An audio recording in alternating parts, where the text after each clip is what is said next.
സൂ ഹൈപ്പോത്തിസിനെ പറ്റി നമുക്ക് നോക്കിയാലോ. അതായത് ഫെർമി പാരഡോക്സിന് ഒരു ഉത്തരം എന്ന പോലെ 1973 ജോൺ ബോൾ എന്ന സയൻറ്റിസ്റ്റാണ് ഇത് പ്രപ്പോസ് ചെയ്യണത്. ആളെന്താ പറഞ്ഞു വെച്ചാൽ ഏലിയൻസിനെ അറിയാം നമ്മൾ എക്സിസ്റ്റ് ചെയ്യണ കാര്യം, പക്ഷെ അവർ ഡെലിബറേറ്റ് ആയിട്ട് കോണ്ടാക്റ്റ് അവോയ്ഡ് ചെയ്തിരിക്കുകയാണ്. നമ്മളെങ്ങനെയാണോ ഒരു സൂവിൽ പോയിട്ട് അനിമൽസിനെ വാച്ച് ചെയ്യണേ അതുപോലെ അവരും പുറത്തുനിന്ന് നമ്മളെ നിരീക്ഷിക്കുകയാണ്.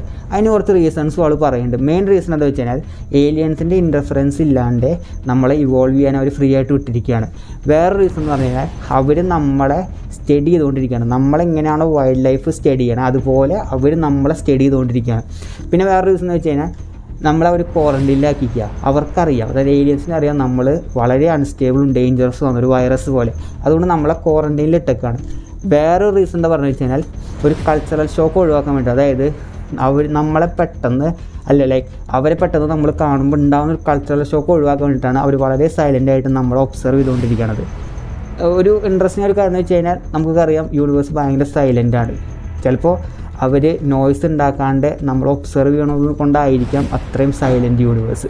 ഇൻട്രസ്റ്റിംഗ് അല്ലേ? പേര് മറക്കണ്ട, സൂ ഹൈപ്പോത്തിസിസ്.